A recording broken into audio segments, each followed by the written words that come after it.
ਮੈਂ ਗਗਨਦੀਪ ਸ਼ਰਮਾ ਇੱਕ ਵਾਰੀ ਫਿਰ ਤੁਹਾਡੇ ਰੂਬਰੂ ਹਾਂ ਵਿਸਾਖੀ ਦਾ ਮੇਲਾ ਕਵਿਤਾ ਲੈ ਕੇ, ਜਿਸ ਦਾ ਕਿ ਐਕਚੁਅਲ 'ਚ ਤੁਹਾਨੂੰ ਇੱਕ ਤਰ੍ਹਾਂ ਦੀ ਅਸਾਈਨਮੈਂਟ ਜਾਂ ਹੋਮਵਰਕ ਦਿੱਤਾ ਗਿਆ ਸੀ, ਪਰ ਉਡੀਕਣ ਦੇ ਬਾਵਜੂਦ ਤੁਹਾਡੇ 'ਚੋਂ ਕਿਸੇ ਨੇ ਵੀ ਕੋਸ਼ਿਸ਼ ਨਹੀਂ ਕੀਤੀ ਇਹਦੀ ਪ੍ਰਸੰਗਸਿਤ ਵਿਆਖਿਆ ਰਿਕਾਰਡ ਕਰਕੇ ਮੈਨੂੰ ਭੇਜੀ ਜਾਏ, ਜਾਂ ਕੋਈ ਰਿਸਪੌਂਸ ਵੀ ਨਹੀਂ ਆਇਆ ਕਿ ਹਾਂ ਮੈਮ ਅਸੀਂ ਇਹ ਕਰ ਸਕਦੇ ਹਾਂ, ਸੌਖੀ ਹੈ। ਤਾਂ ਅਖੀਰ ਮੈਂ ਹੀ ਇਹ ਵਿਆਖਿਆ ਕਰਵਾ ਰਹੀ ਹਾਂ। ਪ੍ਰਸੰਗ ਜਿਵੇਂ ਕਿ ਤੁਹਾਨੂੰ ਪਹਿਲਾਂ ਹੀ ਦੱਸ ਦਿੱਤਾ ਗਿਆ ਸੀ, ਤੁਸੀਂ ਲਿਖੋਗੇ ਕਿ ਸਾਡੀ ਕਾਵਿ ਯਾਤਰਾ ਪੁਸਤਕ ਦੇ ਵਿੱਚ ਧਨੀ ਰਾਮ ਚਾਤਰਿਕ ਦੀ ਕਵਿਤਾ ਵਿਸਾਖੀ ਦਾ ਮੇਲਾ ਵਿੱਚੋਂ ਇਸ ਤਰ੍ਹਾਂ ਲਈਆਂ ਗਈਆਂ ਨੇ, ਜਿਸ ਵਿੱਚ ਲੇਖਕ ਨੇ ਵਿਸਾਖ ਦੇ ਮਹੀਨੇ ਵਿੱਚ ਕੁਦਰਤ ਕਿਵੇਂ ਆਪਣੇ ਪੂਰੇ ਜਲਾਅ 'ਤੇ ਹੁੰਦੀ ਹੈ ਅਤੇ ਪੰਜਾਬੀ ਕਿਸ ਤਰ੍ਹਾਂ ਜਿਹੜਾ ਹੈ ਆਪਣੀਆਂ ਫਸਲਾਂ ਨੂੰ ਪੱਕੀਆਂ ਦੇਖ ਕੇ ਖਿੜ ਉੱਠਦੇ ਹਨ ਅਤੇ ਆਸ-ਪਾਸ ਦਾ ਵਾਤਾਵਰਣ ਕਿਹੋ ਜਿਹਾ ਹੁੰਦਾ ਹੈ, ਇਹਨੂੰ ਬੜੇ ਸੋਹਣੇ ਤਰੀਕੇ ਨਾਲ ਉਹਨਾਂ ਨੇ ਚਿਤਰਿਆ ਹੈ ਆਪਣੀ ਇਸ ਕਵਿਤਾ ਦੇ ਵਿੱਚ। ਤਾਂ ਥੋੜ੍ਹਾ ਮੇਰੇ ਲਈ ਮੁਸ਼ਕਿਲ ਹੈ ਪੜ੍ਹਨਾ।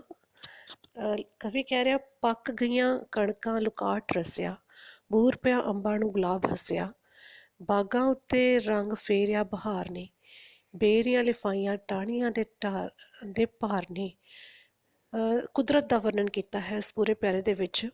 ਉਹ ਦੱਸਦਾ ਹੈ ਕਿ ਕਣਕਾਂ ਪੱਕ ਗਈਆਂ ਹਨ। ਲੁਕਾਟ ਇੱਕ ਫਲ ਹੁੰਦਾ ਹੈ, ਉਹਨੂੰ ਰਸ ਪੈ ਗਿਆ ਹੈ। ਲੁਕਾਟ ਪੱਕ ਗਏ ਹਨ, ਯਾਨੀ ਕਿ ਗੁਲਾਬ ਖਿਲ ਕੇ ਹੱਸ ਰਹੇ ਹਨ, ਸਾਰੇ ਪਾਸੇ ਗੁਲਾਬ ਖਿਲੇ ਹੋਏ ਹਨ। ਇਹ ਵਿਸਾਖ ਦਾ ਮਹੀਨਾ ਹੁੰਦਾ ਹੈ ਜਦੋਂ ਬਹਾਰ ਪੂਰੀ ਰੌਣਕ 'ਤੇ ਹੁੰਦੀ ਹੈ। ਅਤੇ ਅੰਬਾਂ ਨੂੰ ਬੂਰ ਪੈ ਗਿਆ ਹੈ, ਭਾਵ ਉਹਨਾਂ ਨੂੰ ਫਲ ਲੱਗਣ ਦੀ ਤਿਆਰੀ ਹੋ ਗਈ ਹੈ, ਕਿਉਂਕਿ ਆਉਣ ਵਾਲੇ ਮਹੀਨਿਆਂ ਦੇ ਵਿੱਚ ਉਸ ਤੋਂ ਬਾਅਦ ਅੰਬ ਦਾ ਫਲ ਜਿਹੜਾ ਹੈ ਉਹ ਮਿਲਣਾ ਸ਼ੁਰੂ ਹੋ ਜਾਂਦਾ ਹੈ। ਤਾਂ ਕਵੀ ਕਹਿ ਰਿਹਾ ਹੈ ਕਿ ਸਾਰੇ ਉੱਤੇ ਬਹਾਰ ਨੇ ਆਪਣਾ ਰੰਗ ਫੇਰਿਆ ਹੋਇਆ ਹੈ, ਭਾਵ ਹਰ ਪਾਸੇ ਕੁਦਰਤ ਜਿਹੜੀ ਹੈ ਉਹ ਪੂਰੇ ਜਲਾਅ ਵਿੱਚ ਹੈ। ਬੇਰੀਆਂ ਲਿਫਾਈਆਂ ਮੀਨਸ ਝੁਕਾਈਆਂ, ਟਾਹਣੀਆਂ ਦੇ ਭਾਰ ਨੇ, ਟਾਹਣੀਆਂ ਦੇ ਉੱਤੇ ਬੇਰ ਲੱਗ ਗਏ ਨੇ, ਭਾਰੀ ਹੋ ਗਈਆਂ ਨੇ ਟਾਹਣੀਆਂ, ਜਿਸ ਕਰਕੇ ਉਹ ਝੁਕ ਗਈਆਂ ਨੇ। ਪੁੰਗਰੀਆਂ ਵੱਲਾਂ ਰੁੱਖੀ ਚੜ੍ਹੀਆਂ, ਫੁੱਲਾਂ ਹੇਠੋਂ ਫਲਾਂ ਨੇ ਪਰੋਈਆਂ ਲੜੀਆਂ, ਸਾਈਂ ਦੀ ਨਿਗਾਹ, ਸਾਈਂ ਮੀਨਸ ਪਰਮਾਤਮਾ, ਜੱਗ ਤੇ ਸਵੱਲੀਏ ਚੱਲ ਨੀ ਪ੍ਰੇਮੀ ਵਿਸਾਖੀ ਚੱਲੀਏ। ਉਹ ਕਹਿੰਦੇ ਫੁੱਲ ਜਿੱਥੇ ਲੱਗੇ ਹੋਏ ਸੀ ਉੱਥੋਂ ਹੁਣ ਫਲ ਬਣਨੇ ਸ਼ੁਰੂ ਹੋ ਗਏ ਨੇ। ਆਸ-ਪਾਸ ਦੀ ਇਸ ਕੁਦਰਤ ਨੂੰ ਵੇਖ ਕੇ ਲੱਗਦਾ ਹੈ ਕਿ ਪਰਮਾਤਮਾ ਇਸ ਧਰਤੀ 'ਤੇ ਮਿਹਰਬਾਨ ਹੈ, ਉਹਦੀ ਨਿਗਾਹ ਸਾਡੇ 'ਤੇ ਸਵੱਲੀ ਹੈ। ਇਸੇ ਕਰਕੇ ਸਾਰੇ ਪਾਸੇ ਸਾਨੂੰ ਫਲ ਫੁੱਲ ਜਿਹੜੇ ਹੈ ਉਹ ਦੇਖਣ ਨੂੰ ਮਿਲ ਰਹੇ ਨੇ। ਅਤੇ ਬਾਅਦ ਦੇ ਵਿੱਚ ਉਹ ਕਹਿੰਦਾ ਹੈ ਆਪਣੀ ਸਾਥਣ ਨੂੰ ਕਿ ਆ ਜਾ ਆਪਾਂ ਵਿਸਾਖੀ ਦਾ ਮੇਲਾ ਦੇਖਣ ਚੱਲੀਏ। ਫਿਰ ਵਿਸਾਖੀ ਦੇ ਮੇਲੇ, ਇਹ ਕੁਦਰਤ ਦਾ ਵਰਣਨ ਸੀ। ਅਗਲੇ ਪੈਰੇ ਦੇ ਵਿੱਚ ਵਿਸਾਖੀ ਦੇ ਮੇਲੇ ਦਾ ਵਰਣਨ ਹੈ। ਕਵੀ ਕਹਿੰਦਾ ਹੈ, ਦੂਰ ਦੂਰ ਥਾਂੋਂ ਵਣਜਾਰੇ ਆਏ ਨੇ, ਸੋਹਣੇ ਸੋਹਣੇ ਕੁੰਜਾਂ 'ਤੇ ਫੀਤੇ ਲਿਆਏ ਨੇ, ਗਜਰਿਆਂ ਤੇ ਵੰਗਾਂ ਦਾ ਨਾ ਅੰਤ ਕੋਈ ਏ, ਮੰਡੀ ਝੂਠੇ ਗਹਿਣਿਆਂ, ਝੂਠੇ ਮੀਨਸ ਨਕਲੀ ਗਹਿਣਿਆਂ ਦੀ ਲੱਗੀ ਹੋਈ ਏ, ਹੱਟੀਆਂ ਹਜ਼ਾਰਾਂ ਹਲਵਾਈਆਂ ਲਾਈਆਂ, ਸੈਂਕੜੇ ਸੁਗਾਤਾਂ ਨਾਲੇ ਹੋਰ ਆਈਆਂ। ਮੇਲੇ ਦੇ ਦ੍ਰਿਸ਼ ਦਾ ਵਰਣਨ ਕੀਤਾ ਇਸ ਪੈਰੇ ਵਿੱਚ। ਕਹਿੰਦਾ ਦੂਰ ਦੂਰ ਤੋਂ ਵਣਜਾਰੇ ਆਪਣਾ ਸਮਾਨ ਮੇਲੇ ਦੇ ਵਿੱਚ ਵੇਚਣ ਆਏ ਨੇ, ਸੋਹਣੇ ਸੋਹਣੇ ਗੋਟੇ ਅਤੇ ਲੈਸ ਵਗੈਰਾ ਜਿਹੜੀ ਹੁੰਦੀ ਹੈ, ਲੇਸ ਜਾਂ ਲੈਸ ਬੋਲਦੇ ਆ, ਫੀਤੇ ਕੁੰਜਾ ਹੁੰਦੇ ਨੇ, ਲੈ ਕੇ ਆਇਆ। ਕਿਨਾਰੀਆਂ ਨੇ, ਗੋਟੇ ਨੇ, ਫੀਤੇ ਨੇ, ਜਿਨ੍ਹਾਂ ਦੀਆਂ ਔਰਤਾਂ ਸ਼ੌਕੀਨ ਹੁੰਦੀਆਂ ਨੇ ਆਪਣੇ ਸੂਟਾਂ 'ਤੇ ਸਜਾਉਣ ਨੂੰ। ਗਜਰੇ ਅਤੇ ਵੰਗਾਂ ਦਾ ਤਾਂ ਕੋਈ ਅੰਤ ਹੀ ਨਹੀਂ। ਝੂਠੇ ਗਹਿਣਿਆਂ ਦੀ, ਮਤਲਬ ਨਕਲੀ ਗਹਿਣਿਆਂ ਦੀ ਤਾਂ ਪੂਰੀ ਬਾਜ਼ਾਰ ਹੀ, ਪੂਰੀ ਮੰਡੀ ਹੀ ਸਜੀ ਹੋਈ ਹੈ। ਇਸ ਤੋਂ ਇਲਾਵਾ ਹੋਰ ਕੀ ਹੈ, ਉੱਥੇ ਹਜ਼ਾਰਾਂ ਕਿਸਮ ਦੀਆਂ ਮਿਠਾਈਆਂ ਹਲਵਾਈਆਂ ਨੇ ਜਿਹੜੀਆਂ ਹੈ ਸਜਾਈਆਂ ਹੋਈਆਂ ਹਨ ਬਣਾ ਕੇ, ਅਤੇ ਇਹਨਾਂ ਤੋਂ ਬਿਨਾਂ ਹੋਰ ਬਹੁਤ ਤਰ੍ਹਾਂ ਦਾ ਸਮਾਨ ਮੇਲੇ ਦੇ ਵਿੱਚ ਆਇਆ ਹੋਇਆ ਹੈ। ਅੱਗੇ ਜਾ ਕੇ ਉਹ ਲਿਖਦਾ ਹੈ ਕਿ ਹੱਟੀ ਹੱਟੀ ਸ਼ੌਕੀਆਂ ਦੀ ਭੀੜ ਖੱਲੀਏ, ਚੱਲ ਨੀ ਪ੍ਰੇਮੀ ਵਿਸਾਖੀ ਚੱਲੀਏ। ਚਾਹੇ ਕੋਈ ਗਹਿਣਿਆਂ ਦੀਆਂ ਦੁਕਾਨਾਂ ਨੇ, ਚਾਹੇ ਕੋਈ ਮਿਠਾਈ ਦੀਆਂ ਦੁਕਾਨਾਂ ਨੇ, ਅਤੇ ਚਾਹੇ ਜਿਵੇਂ ਉਹਨੇ ਪਹਿਲਾਂ ਹੀ ਕਿਹਾ ਕਿ ਲੈਸਾਂ, ਫੀਤੇ, ਗੋਟੇ, ਕਿਨਾਰੀਆਂ ਵਗੈਰਾ ਨੇ, ਹਰ ਦੁਕਾਨ 'ਤੇ ਸਮਾਨ ਖਰੀਦਣ ਵਾਲੇ ਸ਼ੌਕੀਨ ਖੜ੍ਹੇ ਨੇ ਆਪਣੇ ਸਮਾਨ ਦੀ ਖਰੀਦਦਾਰੀ ਕਰਨ ਲਈ। ਚੱਲ ਆਪਾਂ ਵੀ ਵਿਸਾਖੀ ਦੇ ਇਸ ਮੇਲੇ ਦਾ ਆਨੰਦ ਮਾਣੀਏ। ਅੱਗੇ ਜਾ ਕੇ ਮੇਲੇ ਦੇ ਹੋਰ ਜਿਹੜੀਆਂ ਗਤੀਵਿਧੀਆਂ ਨੇ ਉੱਥੇ ਹੁੰਦੀਆਂ, ਉਹਨਾਂ ਦਾ ਵਰਣਨ ਕਰਦਾ ਹੈ। ਕਹਿੰਦਾ ਥਾਈਂ ਥਾਈਂ ਖੇਡਾਂ ਅਤੇ ਭੰਗੂੜੇ ਆਏ ਨੇ, ਜੋਗੀਆਂ ਮਦਾਰੀਆਂ ਤਮਾਸ਼ੇ ਲਾਏ ਨੇ। ਥਾਂ ਥਾਂ ਤੋਂ ਖੇਡਾਂ ਜਿਹੜੀਆਂ ਨੇ ਉੱਥੇ ਦਿਖਾਈਆਂ ਜਾ ਰਹੀਆਂ ਨੇ, ਜੋਗੀ ਮਦਾਰੀ ਆਪਣੇ ਤਮਾਸ਼ੇ ਦਿਖਾ ਰਹੇ ਨੇ, ਭੰਗੂੜੇ ਮਤਲਬ ਚੰਡੋਲ, ਝੂਲੇ ਤਰ੍ਹਾਂ ਤਰ੍ਹਾਂ ਦੇ ਉੱਥੇ ਆਏ ਹੋਏ ਨੇ। ਵੰਝਲੀ ਲਗੋਜਾ ਯਾਨੀ ਕਿ ਅਲਗੋਜ਼ਾ ਕਾਟੋ ਤੁੰਬਾ ਵੱਜਦੇ, ਛਿੰਝ ਵਿੱਚ ਸੂਰੇ ਪਹਿਲਵਾਨ ਗੱਜਦੇ, ਇਕੱਠਾ ਹੋ ਕੇ ਆਇਆ ਰੌਲਾ ਸਾਰੇ ਜੱਗ ਦਾ, ਭੀੜ ਵਿੱਚ ਮੋਢੇ ਨਾਲ ਮੋਢਾ ਵੱਜਦਾ, ਕੋਹਾਂ ਵਿੱਚ ਮੇਲੇ ਨੇ ਜ਼ਮੀਨ ਮੱਲੀਏ, ਚੱਲ ਨੀ ਪ੍ਰੇਮੀਏ ਵਿਸਾਖੀ ਚੱਲੀਏ। ਕਹਿੰਦਾ ਛਿੰਝ ਪਈ ਹੋਈ ਹੈ, ਉਹਦੇ ਵਿੱਚ ਸੂਰਮੇ ਪਹਿਲਵਾਨ ਗੱਜ ਗੱਜ ਕੇ ਇੱਕ ਦੂਜੇ ਨੂੰ ਵੰਗਾਰ ਰਹੇ ਨੇ, ਭਾਵ ਕੁਸ਼ਤੀ ਹੋ ਰਹੀ ਹੈ, ਤੇ ਮੇਲੇ 'ਚ ਇੰਨਾ ਇਕੱਠ ਹੈ ਕਿ ਇੰਝ ਲੱਗਦਾ ਹੈ ਕਿ ਸਾਰਾ ਜਹਾਨ ਹੀ ਜਿਵੇਂ ਇਕੱਠਾ ਹੋ ਕੇ ਉੱਤੇ ਆ ਗਿਆ ਹੋਵੇ।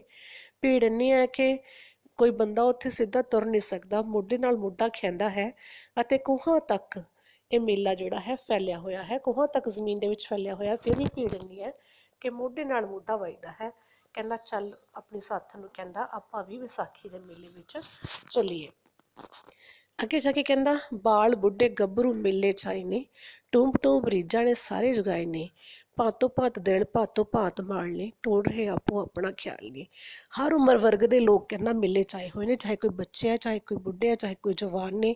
ਆਪਣੀਆਂ ਰੀਝਾਂ ਪੂਰੀਆਂ ਕਰਨ ਲਈ ਸਾਰੇ ਹੀ ਆਪਣੇ ਆਪਣੇ ਦਿਲ ਮੁਤਾਬਿਕ, ਆਪਣੀ ਆਪਣੀ ਰੁਚੀ ਮੁਤਾਬਿਕ, ਆਪਣੇ ਆਪਣੇ ਸ਼ੌਕ ਮੁਤਾਬਿਕ ਮੇਲੇ ਦੇ ਵਿੱਚੋਂ ਸਮਾਨ ਆਪਣੇ ਮਨਪਸੰਦ ਦਾ ਲੱਭ ਰਹੇ ਹਨ। ਮੇਲੇ ਦੀ ਬਹਾਰ ਏ ਤਿਕਾਲਾਂ ਤੀਕੇ, ਸੌਦਾ ਲੈ ਵਿਹਾਜ ਜਿਹਦੀ ਜੋ ਤੌਫੀਕ ਹੈ। ਤੌਫੀਕ ਮੀਨਸ ਹੈਸੀਅਤ ਹੈ ਜਿਸਦੀ।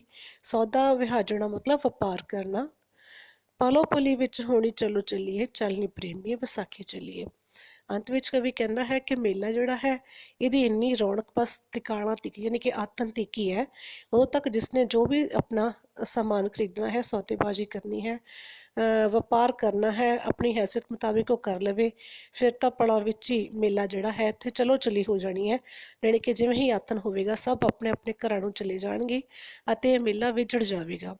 ਕੁਛ ਲੋਕ ਕਵੀ ਦੀਆਂ ਇਹਨਾਂ ਸਤਰਾਂ ਨੂੰ ਇੱਕ ਸੂਫੀਆਨਾ ਸੋਚ ਦੇ ਨਾਲ ਜੋੜ ਕੇ ਦੇਖਦੇ ਨੇ ਕਿ ਇੱਕ ਤਰ੍ਹਾਂ ਨਾਲ ਇੱਥੇ ਉਹ ਵਿਸਾਖੀ ਦੇ ਮੇਲੇ ਦੀ ਗੱਲ ਕਰਦਾ ਕਰਦਾ ਇੱਕ ਦੁਨੀਆ ਰੂਪੀ ਮੇਲੇ ਦੀ ਗੱਲ ਵੀ ਕਰ ਗਿਆ ਹੈ ਕਿ ਇਹ ਮੇਲਾ ਥੋੜ੍ਹੀ ਦੇਰ ਦਾ ਹੈ, ਜਿੱਥੇ ਅਸੀਂ ਆਪਣੀ ਹੈਸੀਅਤ ਮੁਤਾਬਿਕ ਵਪਾਰ ਕਰਦੇ ਹਾਂ, ਸੌਦਾ ਵਿਹਾਜਦੇ ਹਾਂ, ਅਤੇ ਜਦੋਂ ਉਮਰ ਦੀਆਂ ਤਰਕਾਲਾਂ ਆਉਂਦੀਆਂ ਹਨ ਤਾਂ ਫਿਰ ਇਹ ਮੇਲਾ ਵਿਛੜ ਜਾਂਦਾ ਹੈ ਅਤੇ ਸਾਨੂੰ ਇਸ ਦੁਨੀਆ ਤੋਂ ਜਾਣਾ ਪੈਂਦਾ ਹੈ। ਕੁਛ ਲੋਕ ਇਹਨੂੰ ਸਿਰਫ ਮੇਲੇ ਦੇ ਰੈਫਰੈਂਸ ਦੇ ਵਿੱਚ ਦੇਖਦੇ ਨੇ।